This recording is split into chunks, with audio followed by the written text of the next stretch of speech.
Paing adlaw ha dikit sa tindahan ni Kuya Bunjong. Dinakperin Paragbalyo. Na kambasak sinyero mga 50 kabugos kung pera man nabutos ang kwarta na impadarasam niyan para singbahan.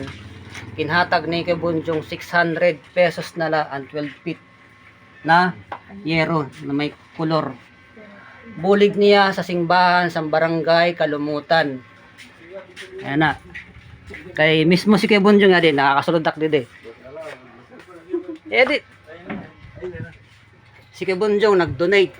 O ibubuan niyang presyo sa yero. Kay diniyak pero yung Paragbalyo. Kung mabalyo kami niyan sin yero, didi sa kanya, tatagan kami discount. 600 na la. Ito, donar niya simbahan sa barangay Kalumutan. Naliman. Ito man si Kuya Bunjong nahalo. Ito.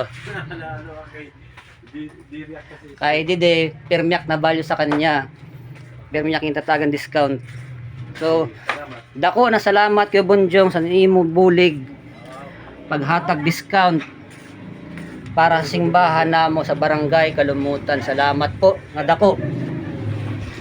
Yung paghatag discount. Sana mo babalyon. So, salamat po kay Bunjong. God bless po sa iyo pamilya. Salamat po, salamat. God bless.